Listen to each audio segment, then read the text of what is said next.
Nyoso, Bandekonanga, Congolais, Bozali, que ce soit en Europe, que ce soit en Amérique, que ce soit en Asie, que ce soit en Afrique, que ce soit même au pays. La Pessimbote spécialement de compatriotes Nyoso, au Bazali, dans la partie est de notre pays, nos compatriotes qui sont en train de subir les affres de la guerre.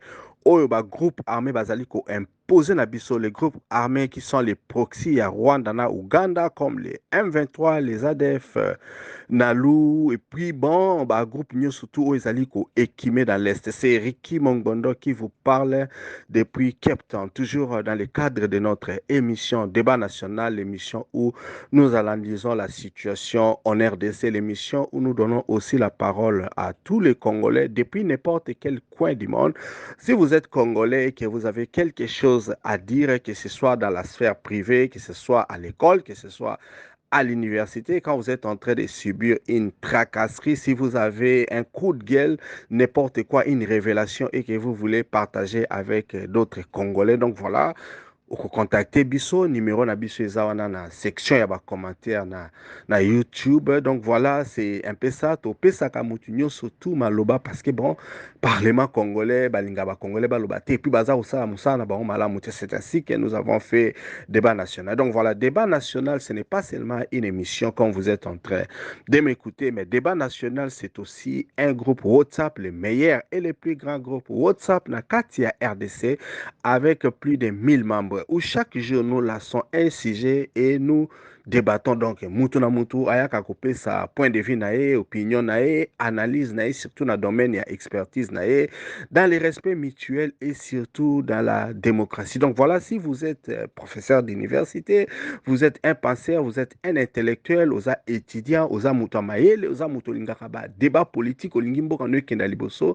Donc voilà, yaka ko rejoindre biso, rejoindre groupe WhatsApp, toujours dans la section des commentaires na YouTube, il y a un lien là-bas. Si vous cliquez sur ces liens-là, immédiatement, et que vous ramenez bien dans le groupe débat national au Rokoma membre. Donc voilà, il faut ça, point de vue na yo. Donc voilà, l'objectif, au fait, au débat national existait, c'est justement pour créer une communauté de Congolais, conscients des Congolais, au musée ya kofungama ba Congolais, au balingi lisusu, basala batarte oyo nyonso tu ezali komona na société na biso, makambo ya bitumba, makambo ya koganga makasi, makambo ya kobima basape, makambo ya komela masanga mingi. Donc voilà, c'est un peu cette image là oyo tolingi tolongola, image oyo ezali kobebisa mboka na biso d'une certaine façon. Donc voilà, c'est un peu ça. Tolingi surtout tozana ba Congolais oyo baza ba fanatique ya ba homme politique te, ba Congolais oyo bazo kumisa bato, bazo bebisa mboka te, mais ba Congolais oyo bazo tala ba politicien na misu. Et puis bon, bazali ko demander bango ba compte. Donc voilà, parce que comme vous savez, chez nous, les politiciens disent une chose, mais dans leur tête, ils ont une autre pensée. Donc nous, maintenant, qu'est-ce que nous sommes en train de faire? Ce que nous sommes en train de faire, c'est justement décortiquer Kobimisa et loko oezana mutu na bango et puis pour na koebisa bino. Donc voilà, c'est un peu ça l'objectif du débat national. Donc bande ronangande kana lobaka chaque jour na yaka to solo les années moi mesmo obo na yaka osale ya bino na sala ba explication oyo batebele ba koka ko comprendre pe makambo ndenge eza koleka na mboka. Je crois avant na banasala analyse na ngai comme na loba toujours makambo toujours ciblé na mboka na biso bande ronanga, nous ne cesserons jamais de le dire, c'est Félix Chilombo qui est l'humiliation. Ça vraiment objet à humiliation pour les Congolais, surtout à travers le monde. Par rapport à la situation oyo, tozali ko vivre na yango. Bon voilà, pour na ko illustrer un peu analyse o na sa lelo ezali na otika bino bolanda vidéo oyo ya ba ndeko na biso o mibale comment est-ce qu'ils sont en train de parler bazo loba, mais apparemment quand tu veux suivre ça, au moins net bazo loba bien, mais le mal est que ce sont des chilombolistes, bato bazo kumisa Félix Chilombo et puis bon bazo linga ba loba ba Congolais d'une certaine façon, ben ils oublient quand même ce qui est essentiel dans leur discours. Et loko eza essentiel eza que c'est Félix Chilombo qui est la cause ya makamunyo surtout ça na RDC. Donc, avant même de passer à l'analyse, puisque c'est de là qu'on a analysé, dans le cabine bolanda vidéo, comment est-ce qu'ils sont en train de parler. Bon, après, loba, je vais parler, na sa opinion, et puis bon, toi aussi, état congolais, ce que vous en loko au monique, non, yo poko koloba, tu peux toujours m'envoyer audio na yo, ou bien sur un commentaire, ou toujours que ça, la commentaire dans la section, bah, commentaire dans YouTube. Donc voilà, vraiment du fond, du qui a pour la biomotozo la nangai, na sengi na yo, ceux qui n'ont s'abonner na chaîne à bisoté, au s'abonner, na sengi na yo surtout au liker nani vidéo, et puis surtout, au partager on a un groupe WhatsApp, au partager on a Twitter, au partager on a Facebook pour que l'information arrive dans un maximum il y a Congolais. Donc voilà, on a tické libino bolanda vidéo et après je vais revenir. C'est de l'idiotie. Que notre peuple se lève. Ceux qui boyo karate nazolo ba on a lingala. Mundele azo sakanana biso. Amoni biso ba zoba, amoni biso ba nyama. Balobi boy. États-Unis, Suisse, Canada, Angleterre, Irlande du Nord, na Union européenne mobimba, balobi toko kanga frontière na biso te, toko construire mur na Rwanda te, toko signer accord na Russie te, toko iko boya ba nyamulenge na kati ya ba institution na biso te, il faut baza la représenter, c'est obligatoire. Leur présence, ils doivent avoir un quota. Na armée, na police, na gouvernement, na service national, na service ya renseignement nyonso.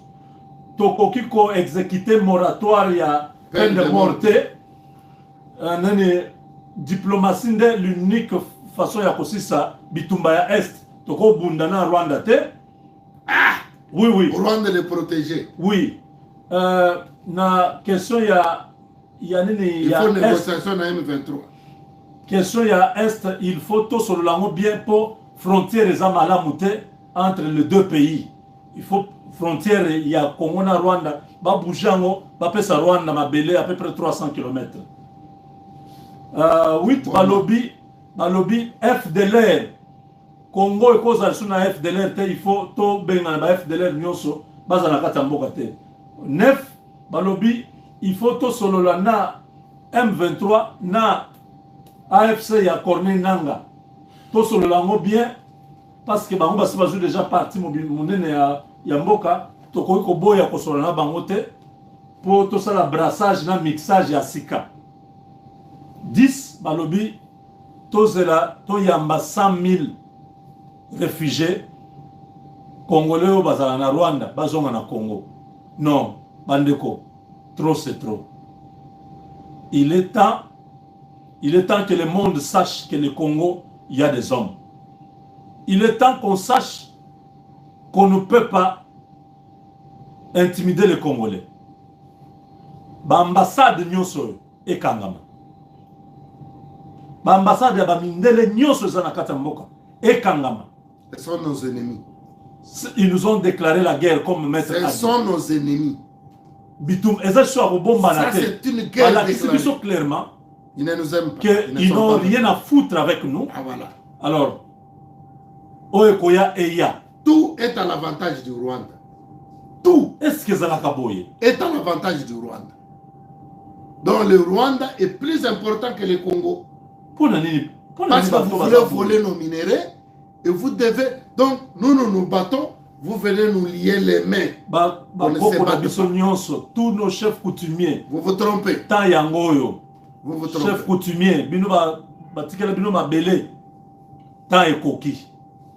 To la kisabatoyo eza epa na biso, awo eza epa na biso. Ata na bandako na bango balala lisute. Ba mona makambo bako, ba mona na nute na ba chambre na bango na ba ambassade wana. Qu'ils voient bon visiter bango. C'est pas sérieux ça. Bon sala nyonso que toute la population se lève.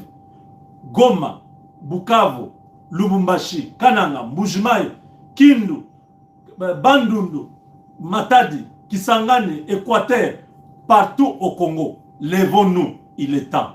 La guerre n'est plus cachée, la guerre est ouverte. Ouais. La guerre est ouverte. Ces gens ne veulent pas que le Congo nous appartienne. Ils veulent nous arracher le pays. C'est ça. Parce que comme ils ont commencé là, ils ont besoin de ces 300 km à l'est. S'ils prennent ça, demain ils vont prendre dans les Bandundu. Le lendemain ils prendront au Kasaï. L'autre jour ils vont prendre le Katanga et le Congo n'existera plus. Il est question de vie ou de mort. C'est l'existence d'un peuple. Du débat national, chers compatriotes congolais, je crois nous tous, non bon, il y a là communauté internationale, surtout les pays européens, balobi que non, il fallait toper ça 300 km à la terre, nabiso dans la Kivu, 300 km toper ça en Rwanda, balobi comment est-ce que le gouvernement congolais a collaboré na Russie pour se défendre, balobi comment est-ce qu'il fallait donner ba quota na ba tout na gouvernement et tout, comment est-ce que nous devrions extirper les FDLR na kati ya RDC makambo belé belé et tout. Ils ont parlé de ça et puis bon même na titre na bango il y a vidéo na bakoma qui l'air est grave. Quand j'ai vu ça, je me suis dit mais qu'est-ce qui se passe encore donc nazwa qui vraiment temps pour na yo kango et tout bon. Apparemment, quand ils sont en train de parler, et puis, bazo lingaba mené sur la logique, moi, non, bon, bison sotu photo téléma, bison sotu photo bundela mboka, l'air est grave, RD ça c'est sous la valeur, te bazo considéré bisoté. Mais bandero nangai, ça me fait un peu rire, puisque balobara, so mutazo et biso likambo, d'abord, ce n'est pas seulement question d'écouter ce qu'il est en train de dire, mais la grande question, c'est surtout, quelle est la crédibilité de la personne. Banani, wana bazo lo bamakambo, comment est-ce que nous devons appréhender ça, comment est-ce qu'il faut intérioriser yango, bientôt pratiquer yango. C'est de là justement où viennent les problèmes. Parce qu'aujourd'hui, qu'est-ce qui se passe en RDC? Il y a une certaine frustration. Donc, Batubaza Kolemba et tout, Batubazo comprennent même pas ma Kambunini, oh, ils ont ça la manamboka. Parce que Bandongonabiso, c'est bien de venir parler comme ça, dans un monde meilleur, dans un monde idéal. En fait, discours na bango, ils ont très bien compris. Discours na bango, Congolais, ils sont pratiquer. Mais, et logo, Congolais, belé, bazo ebate, Batu o bazo kumisa Félix Chilombo quand ils viennent parler bakolobake changement es basa manamboka bakolobake prise ya conscience eya bakolobake no makambu il faut to bundela mboka to linga mboka mais bango tango bazolo bango la première erreur o bango bazo saleza que non bazali ko exclure Félix Chilombo te na gouvernance ya mboka or makambu nyonso biso tozo sibi ezo uta justement et pas ya Félix Chilombo donc voilà c'est là où crédibilité zozala te parce que Yoko ko mona mutazolo banaye que non bon ba congolais bozwa conscience bosala boy mais en fait ozolo bango pona nini parce que mutu oyo azobundia bino na mboka c'est lui qui devait normalement donner une certaine impulsion na makambo eza ya mboka mais carrément eloko oyo biso ba congolais tozolinga esalama eza kosalama te parce que nous ne savons pas valeur na maloba oyo Félix Chilombo aza kobima aujourd'hui qu'est-ce que le oui de Félix Chilombo veut dire est-ce que le oui de Félix Chilombo c'est un oui. Est-ce que le nom de Félix Chilombo, c'est un non, ou bien son oui peut être non, ou bien son non peut être oui. Parce que Félix Chilombo nous a dit dans moindre escarmouche, quand nous essayons, il y a que tout naïe à Salayango, à Salayango te. Félix Chilombo, au lieu de s'occuper d'un problème, il y a des Congolais, Félix Chilombo a Kati Singambo. Il part. Azoïb ça va Congolais que non, bon voilà, Ngai n'a ko aider ba Rwandais, ba se débarrasser na Paul Kagame. Est-ce que ba Rwandais ba yaki na Congo ou toyoka ki autorité moko rwandaise ou population rwandaise mo ba vandi balobi que non Félix Chilombo yaka awa tozana besoin na Rwanda yaka yo longola biso Paul Kagame parce que to lembie Paul Kagame azo sa biso mabe bande kona ngai ba Rwandais bazana posa Paul Kagame aza président na bango ou bien les Rwandais sont fatigués de Paul Kagame. Botala un peu ba discours wana botala façon ni Félix Chilombo aza koloba vous allez comprendre beaucoup de choses. Donc voilà, c'est un peu ça. Aujourd'hui, j'ai à suivre aussi, je crois que j'avais fait dans une autre audio, j'ai suivi interview, il y a Paul Kagame, directeur à Jeune Afrique, mais c'est François Soudan. Na yo qui commente ce que Paul Kagame a yebisi Félix Chilombo que non, bon voilà, Félix Chilombo azali ko lukangana eto solo là. Mais moi je ne peux pas parler avec lui avant to solo là. Il faut même que y ait à retirer ma parole oya lobaki que non bon. Ya koya kosala nga guerre nga na koka kolala te na koyi kotinda bomba parti ya Congo ke ko toucher bandeko na ngai pardon tika na to solo na nous bien soki vraiment oza congolais olingaka mboka si toi personnellement ovandi na ndako no ozikiti ofungoli pe tevo bandi kotala omoni même la manière et la façon dont Félix Chilombo est en train de parler koganga na etanga salaka qu'est-ce que ça te fait? Soki ozalaki même psychologue babi na oke non yoka discours o yoka nde muto azoloba muto azanani vous allez vous dire quoi? Nous avons affaire à quelqu'un qui a une capacité intellectuelle ya makasi, quelqu'un qui n'est pas cohérent et surtout quelqu'un qui est en train de faire de la comédie. Parce que eloko il faut te d'abord yangwana, c'est parce que nous autres nous avons commencé à parler parce que nous en avons vu, nous en avons eu marre. Tomoni eleki to komi na objet ya humiliation.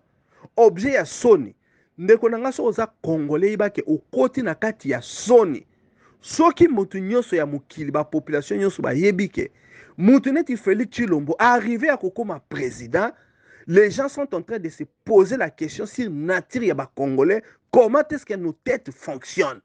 Parce que moto ya bakoka même pas comme chef de bureau na commune. Bah, il faut se poser la question, biso tozali ndenge nini. Comme cet adage l'a dit, le peuple mérite ses dirigeants. C'est nous maintenant qui avons un problème. Yakotika chaque jour Félix Tshilombo azalana. Bande konangai, chaque jour quand moi je suis en train de me réveiller, je me pose toujours la question de savoir ce qui est kozala lelonde toko banda ko répliquer na Rwanda. Parce que biso toza agressé. Et le comme biso toza na besoin osa la guerre té, mais tozali to répliquer par rapport à ba attaque biso tozali ko subir. Mais regardez, vous avez un président qui est en train de vous mentir. Azos en a discours moro contraire pour vous dire que non, il y a qu'au réunir Parlement, à qu'au réunir ni Assemblée nationale, pour à qu'au réunir ni Sénat, pour à déclarer guerre. Est-ce que biso ba Congolais tous en a besoin de ça déclaration de guerre ou bien biso ba Congolais tous en a besoin de répliquer ndenge Nations Unies et recommandaka. Pays ceux qui ont agressé, Azan a droit de se défendre immédiatement et ça ils ont relevé la souveraineté na biso. Bandeko nanga nazo kapasi. Nazo kapasi tango nazo kanani Kagame dire que Félix Tshilombo il faut aïba makambo oya za koloba. Vous imaginez? Moi je pensais que c'est Kagame qui était en train de réclamer Akutana Félix Tshilombo, mais aujourd'hui nous sommes dans un dynamisme où mutu oya yebisaki biso que noyena Kagame bako solola na lola. Yende mutakomi koluka a soloana Paul Kagame. Tomi tout na mena question. Si Félix Tshilombo veut parler avec Paul Kagame, Aza a solo na pour na likambodini parce que lui il avait dit que non, il faut tout na pour na ni na boma ba congolais. Est-ce que si boyoka na mukili un président de la République demander na bato bazo boma ba na mboka na e que non yozo boma ba pour na nini ou bien yepe a ko répliquer pour que bato ya mboka na misusu ba banda ko souffrir pour na ba va que na nini na table de négociation parce que pour amener quelqu'un na table de négociation muto na ndima il faut que muto na pas na ba raison oyoye akoya kwa solo na yo. Aujourd'hui raison ni ne ko pousser nani Paul Kagame alinga avant na Félix Tshilombo parce que lui il a l'impression qu'il a tout. Il est en train de gagner. Maintenant la question est de dire que ba solo là ou bien pas parce que ba tusu ba ko koloba non as président il faut quand même ba solo là ba solo là ata loba ki ke ba solo là te mais ko za la bongote mais la question est makambo bazo solo là ezali ba benga ngo nini eza réunion ya ba député comme on dit les dîners de dupes. Et ça te kanya a dupé biso ko sabiso ke no bangi ba solo le loko mo bo isala mais en fait et là mo ça maté parce que Félix Tshilombo en venant au pouvoir il savait ce qu'il devait faire parce que batebele bazo e baté ba pesa ki Félix Tshilombo 6 mois mandat ya liboso bakamata ba pesa ki pouvoir et tout ba bon zala wana parce que bon Joseph Kabila ne devrait plus être là, les Congolais en avaient marre et tout bon tokoka ici continuer exploitation à Congo net tout ça la raté parce que batu balembi et puis bon il risque ya mutinerie ou bien il risque ya nini ya soulèvement populaire qui tellement grave que on a compris balongoli pion o azala ki wana bakamati pion mususu ba remplacer mais pour les 5 premières années ils avaient un peu joué sur fan nae ba fatigista batu ya munokamboka nae bato bazo kumisa aveuglement mais maintenant na deuxième mandat on avait clairement dit à Félix Tshilombo que non, dans les 6 mois où il y a un mandat, dans le deuxième mandat, il faut que tu cèdes le territoire. Il fait que Otika Mabele, Rwanda Kokakozango. Félix Tshilombo Obino Bozomona avait accepté ça. Il avait accepté ça. Et maintenant que Bazali Kozelaye à ça là, Félix Tshilombo est bité à un problème. Le problème de Félix Tshilombo vient du fait que cette chose-là, la promesse que Oya Salela qui batouana bandeko na biso bazotanga ba kombo ba promesse wana et koké ça la maté par rapport na ba Congolais parce que les Congolais au koké oklobela ba kamunyo surtout. Mais quand il s'agit ba accepter que ba te kamabele na bango, ba Congolais ba kosala yango te. Yangwana bomonaki nani mwasi na bayaki un peu kosala bayaki un peu ko lancer ba idée wana ko pesa un peu moi mupepe moko bo ba Congolais ba ko accepter. Je crois que vous avez suivi comment est-ce que madame Denise Nakero avait dit que non bon ata mabele na biso ekei ba kokolo na biso ba oya ko bunde yango ezalaki ballon d'essai comme on dit en français. Ce sont des ballons d'essai au bango ba meka ki ko jeter pour biso to accepter. Yangwana bozo mona ba armée aza ko bundate bazolinga bacha ba Congolais plus na fait accompli. Maintenant, la fête accomplie est déjà fait. Bazui déjà ma belle. Mais maintenant, il faut eloko wana ezala officiel, ezala accepté. baloba que président congolais a avoué que a cédé terre.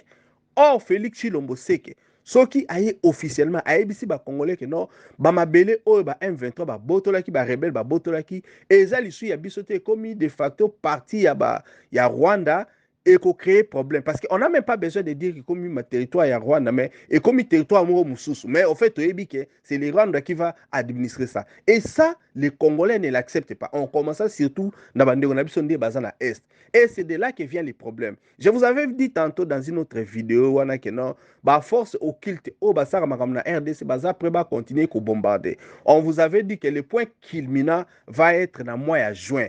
Mais déjà, besoin de retomber comment est-ce que les Congolais vont commis Kufa. Donc, Kufa mingo bandoya na Congo et aux alliés à ma société, mais et aux alliés bombe. Parce qu'il faut battre nyoso bakoka pour évacuer massivement pour que ces gens-là occupent enfin territoire wana. Donc, comme vraiment la virage moko makasi où les ennemis de la RDC veulent finir avec ces dossiers parce que monique dossier na eumeli mingi. Donc, biso maintenant côté obiso toza ba congolais, nous devons nous prémunir, nous devons chercher leader oyo aza fort pour aiba ko bundela mboka. Un leader qui doit savoir haranguer la foule na ndenge makambo salama. Bande on a botala ba match ba rugby. Vous voyez comment est-ce que Nouvelle-Zélande Nouvelle-Zélande, tant que dans la match à rugby, comment est-ce que ça la danse la danse de guerre? Voilà, c'est de tous on a besoin de leaders et ndengoana. Nous avons besoin de leaders qui viennent parler. Tant qu'on lobby si les Congolais Congolais se sentir bazali vraiment la même diapason que yé. Donc voilà les cambo biso ba Congolais tozo lukangwana. Bande on a battu belé baza ko comprendre té. Yangwana tozo continuer koloba puisque les Congolais doivent comprendre et ouvrir l'œil, ba comprendre la situation où ils ont. Tozalaka na papa Etienne Tshisekedi. Papa Etienne Tshisekedi, nous tous, confiance, que non, c'était le leader de l'opposition, c'était quelqu'un qui voulait se battre pour Namboka. Yé Moutassa qui en forme à mémoire qui dit démocratie, à ma boko na poche, na cravate. À l'accès qui dit que non, le peuple d'abord, qui est allé au bout de la peuple. Mais grande a été ma déception. Tant on a eu avec Obimisamo, les décideurs, Tozo Zelaba décideur, quand il parlait ambassadeur américain. Nazalaka lisusu déci et c'est à ce moment-là que ngai na ki ko comprendre que non, nous ne devons rien attendre de ce type. Na yebisa kibino ayaka ko la conférence na université à Johannesburg na UJ, quand un jeune Congolais lui a posé la question, Papa Etienne, ceux qui ont gagné l'élection contre Joseph Kabila et que Joseph Kabila a boy kotika pouvoir a gardé yango malgré que yo victoire na ezali. Quel est le plan B que toi tu as pour na garder pouvoir? Donc, c'était la question qu'on ne devait pas poser à Etienne Tshisekedi. Cette question-là était justement manipulation à Bandai Koussali pour les Congolais pour y avoir pouvoir. Etienne Tshisekedi a beau qu'il répondre et j'ai compris. Alobaki même que Yozo Sakana, il a dit des choses. Oh, façon Alobaki, na ba militant bazaki pembeni na façon ba ki ko intervenir pour bloquer les gens, on a posé question. J'ai compris que les jeunes là à Tchaki vraiment ni Moussapinaka Tiapota. Donc j'ai compris que c'est de la manipulation makamio surtout oh Etienne Tshisekedi da salara ezaka manipulation. Nous avons vu ça dans la suite des temps. Nous avons compris que combat nyoso baba IDPS basalaka c'est parce que bakenda ko luka pouvoir. Ba luka pouvoir na ndenge na bango monter pour baza ba indépendant comme des Congolais qui cherchaient le pouvoir pour ba libérer Congo, mais à qui pouvoir oh ba ndeko ko kende ko zongo na Rwanda. Vous avez eu à suivre Vincent Mubaki qui était allé passer 2 ans na Rwanda akekuna akutani na ba Vital Kamerhe akutani na classe politique dirigeante nyoso tout. Je crois que Batio Subata la vidéo na bomona yango. Vous quand vous avez suivi cette vidéo là, comment est-ce que vous avez compris? Est-ce qu'un seul instant nous Congolais pouvons imaginer que IDPS bana ko incarner changement na mboka na biso pouvait ko kende ko luka pouvoir na Rwanda. To yebaki yango te oh bango nyoso ba adopta ki posture wana que non le pouvoir se donne na Rwanda bango pe ba yaki ko pesa Kagame force oya zakanango. Et puis ndenge bazo diriger biso ba yebi que tout pouvoir vient du Rwanda. Bande ko nanga to monaki yango. Na matanga ya papa Etienne Tshisekedi. En tout cas, na président nyoso africain. Oyo balinga ki ba ya na Congo. Est-ce que muto il fallait ba memya biso na IDPS ata binomoko? Est-ce qu'il fallait zala nani Paul Kagame? Et puis boye na ye boye ko yembela ba Congolais yo nani oboya Kagame. Bande konanga sok tozolo baka na ba makambo wana. Est-ce que nous pouvons discuter pour na mboka na biso to se mettre d'accord sur ça? Parce que ce tongito bundela mboka. Il faut quand même atayo kumisa Félix Tshilombo. On dit quand même que Babiloko Azusala est Zamabe. Mais ce que zolingo ni bayangote. Et tu viens dire aux Congolais que non, bon, to bunde la mboka, l'air est grave. Bozo loba l'air est grave, pour biso ba Congolais toyoka. Mais na combat otoza komene, mutu oyo azokreze oyo azomema trouble mutu oyo azobebisa makambo atikala kaka mokonzi. Voilà là où combat wana tozobunda eza triqué. Bandeko na nga baza koloba mais tant bazoloba bazobosana koloba ce qui est important dire que non bon voilà mboka na biso humiliation tozo subir ben chaque tozo subir ezo ute pa ya Félix Tshilombo. Félix Tshilombo il faut alongwa wana tozwa mutu oyo banda kolobela biso ndenge muza banda koloba bandeko na nga vuvu bozwa lisu ba discours ya muze bozwa makambo banda koloba bokoyoka ndeni esala o mutema moto koyoka ndenge nini un patriote est en train de parler okomona ke mutu wana tanga zoloba ba Rwandais wana ba Tutsi wana o ba boma biso baza ba ennemi na ye. D'ailleurs, quand il avait dit que Bangonyo surtout va quitter, bon, monindeni batona va kitaki. Aujourd'hui, nous nous retrouvons comment? Nous nous retrouvons le lot Félix Akangarba photo, na batouana, bazakuna na président. Félix a continué qu'on nomme Bango. Félix a ébi que minembo bakende qu'on inaugure yango jamais a changé le sous wana. Félix a ébi que baboto li bunagana, mais il est en train de ne rien faire. Bandonga tabino bo soutena kae. Est-ce que vous avez le temps de lui poser ces questions-là? Maintenant, bozo loba que non, l'air est grave, biso ba Congolais, il faut to fungola misu, balingi ba boto la mboka. Mais bazo boto la mboka à cause ya mauvaise gouvernance autoza nango. Bazo boto la mboka parce que bazo qui président de la République ba pesa qui est makambo. Oh il fallait asala. Et bazo mo nazo mema hésitation, c'est pourquoi bango comme baza ba patron na ye, bazali ko remettre en place. Bazali ko yebisa que non tu avais signé, tu avais accepté le deal. Maintenant il faut réaliser. Félix est en train de venir devant les gens pour dire autre chose, sachant que Epana Bango a promis que Bango m'a belé à Congo. Voilà le problème au Tozanango. Le problème qui est là, ce n'est pas le problème des Congolais. Le problème que nous avons, c'est le deal que lui, il avait signé et qu'il refuse d'accepter. Yangoana à Kangami. Maintenant, nous avons besoin de quelqu'un qui n'a pas signé le deal et quelqu'un qui vient se battre au nom des Congolais. Nous avons besoin de Moutou Osoka Yoana, Azan et Loko Oezo Benda Moukilate. Eza Moutou Akoya Ibisibino ke Bino surtout out, hors de la RDC. Bande konanga le même jour.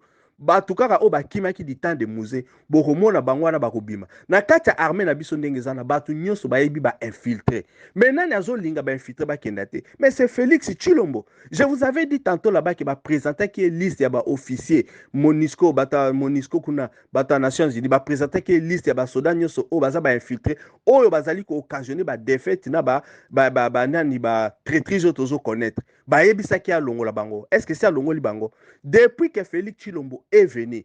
Est-ce que si vous avez une liste, nous avons fait les enquêtes, service de sécurité, qui va enquêter, qui va liste à partir de date d'aujourd'hui, officier sous faire partie de FRDCT. Est-ce qu'il a fait ça? Mais il est en train de continuer à vous dire des choses. Et puis, il y a des Congolais qui sont stupides, qui continuent à dire que non, bon, il faut botter que l'État à Sali 5, botter que l'État pour faire quel travail? Et quel est le travail qu'il a déjà fait? Voilà ce que les gens ne comprennent pas. Parce que vous êtes là en train d'attendre des élections et vous croyez que ce sont les élections qui vont arranger le pays. Mais le problème n'est pas là. Félix Tshilombo est le premier traître. Parce que lui, ce n'est pas un Congolais. J'avais dit ça dans le Kwana Moussous. Félix Tshilombo est en train de se protéger parce qu'il y a Ebi Sokasi pouvoir. C'est un Belge et il va partir. Tozo ta na ba vidéo ndezo za na ba groupe. Tozo mwande ni kananga ezali. Tozo mwande ba région ezali. Bande ko na biso boza na kananga na pesi bino mbote. Na pasi na ba difficulté boza nango. Bino boza bande kuna na mbujima na kananga. Boza na bande ko kuna ba chikapa.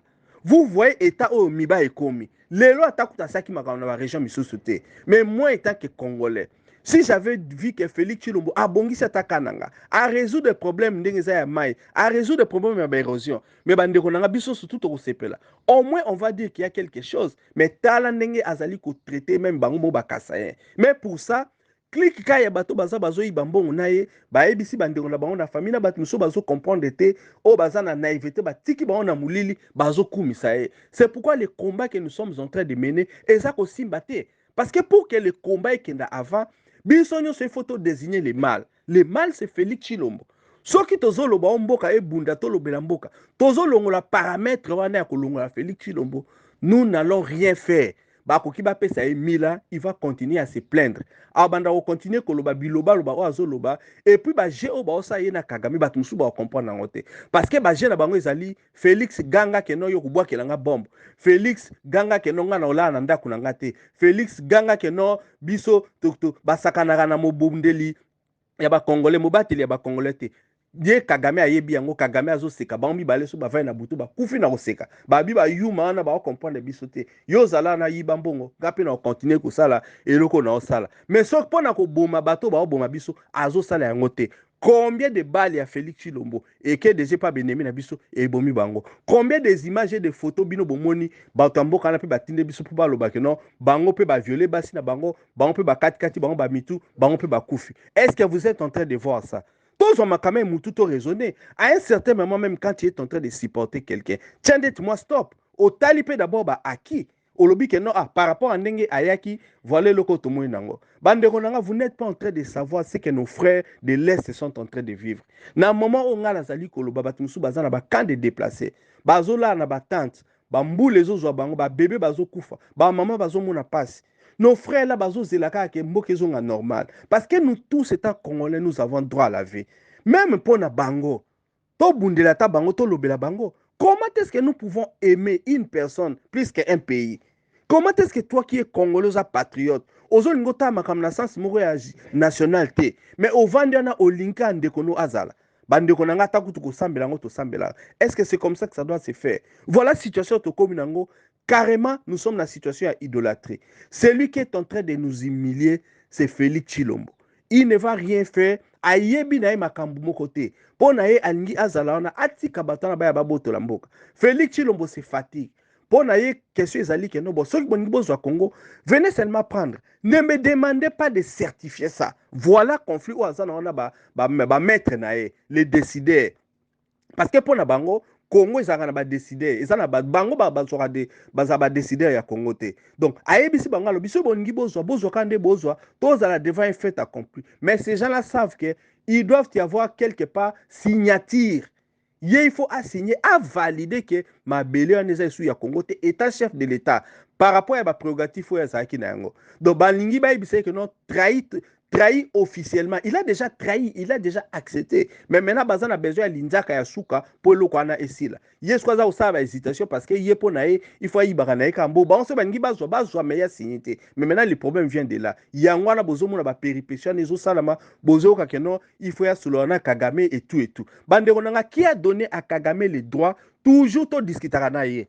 Alors que nous avons 9 voisins. Mais le même Kagame continue à nous dire que non, Makamba Congo est allé, Botika a posé la question, Makamba Congo est interne. Mais quand on veut discuter, Moutounio se fait discuter na Kagame. Vous ne comprenez même pas ce qui se passe. Et ça fait plus de 20 ans que tu discutes, tu lobakaboy, tu salaraboy. Et nous sommes toujours bités dans la même rhétorique que non, nous devons dégager les FDLR, biso il faut intégrer touti, na pouvoir, na biso, accepter, alors que nous savons que les Banyamulenge ne sont pas des Congolais. Quand est-ce que cette rhétorique-là est aussi là? Donc voilà, c'est un peu ça. Donc toujours assister les mêmes IG, les mêmes scénarios, ça qu'on continue. Aujourd'hui, nous avons besoin d'un autre leader.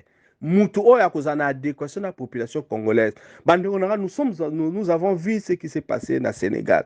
Tala lelo comment est-ce que batu bazako kumisa ba sénégalais. Batu bazako loba matrité ou ba kominango. Quel est le jour où ba leader politique congolais bako féliciter bango bongo? Quel est le jour où nous aurons quelqu'un où vous avez vraiment associé à ba congolais? Bo tala makambo tozo vivre. Les Congolais sont mal payés. Ba militaire na biso moye ba bunda ezate. Félix Tshilombo a décidé, yebi que so ba futi ba soda congolais bien, ba soda congolais ba okenda ko bunda et puis ba aussi sabitumbana. Yangwana ba décidé ki ba pesa bango moins de $100. Ba yebi pe que so ba corrompre ba député ba pesa bango $33,000. Ba congolais na ba osala lelo ko morote et puis to tikana na ita otozanango. Donc le Congo a décidé de faire vivre les politiciens au détriment de toute la population. Yo motozo landanga il faut fungola miso. Combien toi tu gagnes, combien est-ce qu'on te paye? Vous ne voyez pas comment est-ce que toujours vivre une grande arnaque, escroquerie du siècle, on a nécessairement la mobilité. Mbongo nyoso Congo ils ont produit près de 85%. Ils ont kendeka na bateau ba sa politique. Et maintenant, quels sont les projets autour de ça pour se développer? Quand est-ce que le Congo va décoller? Donc bandeko nanga il faut to fungola miso. Biso surtout target na biso objectif congolais nyonso il faut tia na miso eza ke Félix Tshilombo alongwa soki ye alongwe tokoka kosala makambo wana nyonso tu tokosangana tokobundela mboka mboka ekochange puis tokende de l'avant et il y a ceux qui disent oh boboyaki Mobutu boboyaki Kabila maintenant boboya Tshisekedi oh pa koya boboya non soki mutu nyonso akoya aosala volonté ya population te tokobengana ye c'est ce que les Congolais doivent savoir donc tozolinga mutu azobundela mboka pour que les choses aillent de l'avant. En tout cas, merci beaucoup. C'était une petite analyse on a qui pour expliquer bino par rapport à la vidéo wana. Na otika bino bola na ndeko na ngai pasaki commentaire par rapport à la situation na ba commentaire ba ndeko. En tout cas, merci beaucoup. Bonsoir. Makambo mwana mobali oyo azoloba. Il fallait zala congolais mususu. Bomoni garçon oyo. Garçon oyo bazaba oyo benga bena bachilombiste. Un véritable Muluba Rwanda, garçon. Pour mon côté, la Chilombaza Muluba Rwanda. Sigo, décision oyo. Yoka nenga zoloba. Décision oyo. Ba pays boye bazui. On dirait mboka na biso, ils en ont un gouvernement. Donc mboka na biso, on dirait ils en ont un président.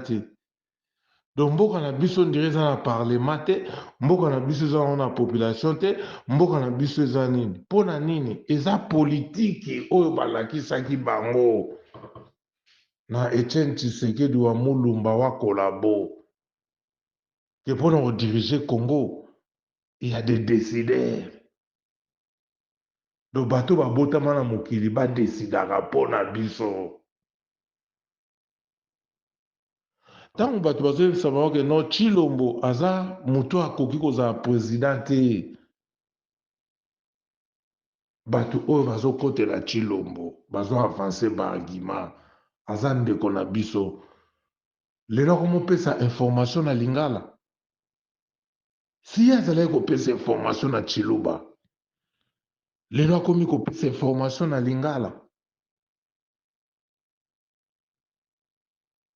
Bandeko omoni bamakambo oyo azoloba o ba américain ba anglais ba suisse ba lobby te wana eza neti mpo bayebisa biso malgré volonté ya Tshilombo me badécider balobi fo Tshilombo asala boye donc soki badécider mpo na Tshilombo donc ye Muluba na Tshilombo baza obligé il faut bayebisa biso to ndima to comprendre ka Tshilombo ke ndenge mwasi nalobaki tozela kaka bakokololo na biso baya kobunda po Tshilombo contrat na badécider soki badécider bazo oser kozwa décision wana bazotala na personnalité ya bato bazotala na crédibilité bazotala position profil.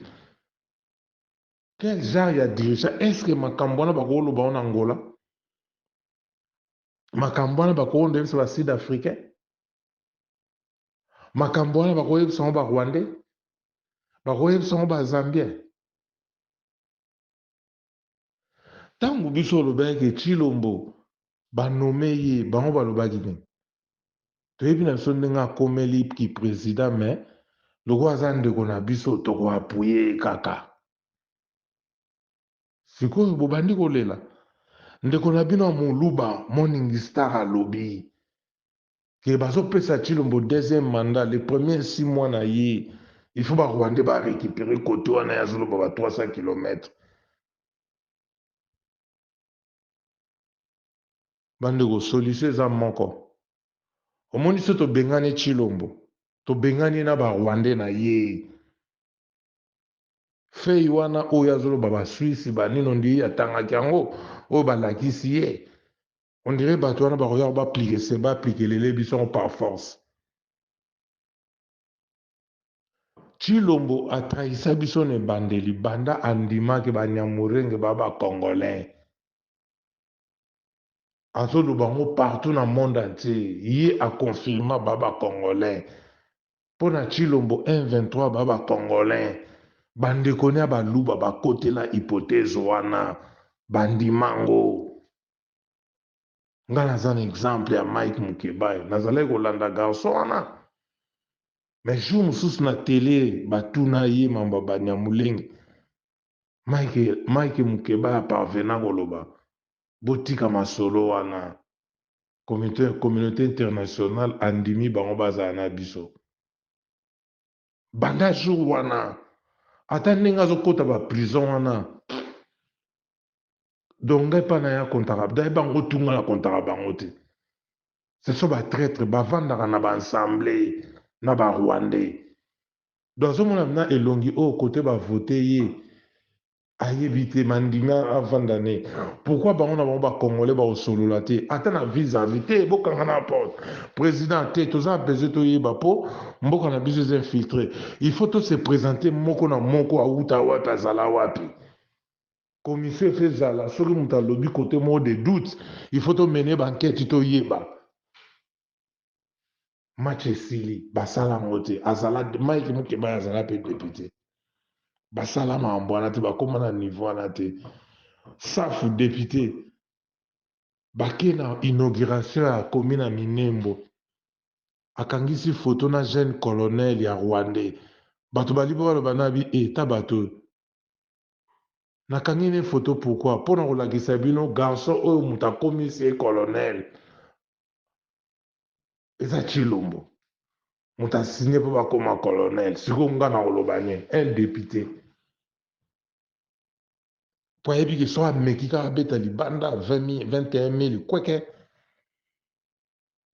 garçon oyo ti azoloba oyo ce sont des sorciers garçon oyo mbujimai batonga yango bien te ezangi bainfrastructure ntango Chilombo azwi pouvoir Chilombo anome baluba na baluba ye moluba soki ya Canada ya États-Unis akomi kosala commission ya kotekela ya kosombisa bandeko na bango balopango na États-Unis garçon oyo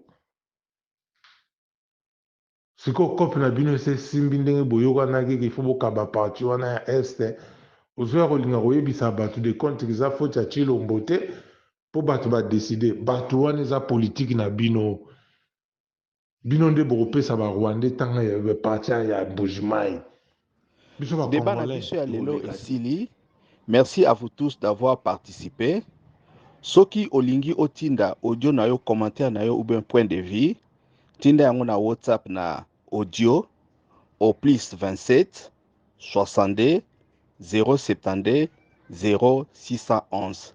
C'était Ricky Mongondo depuis Cape Town. À la prochaine.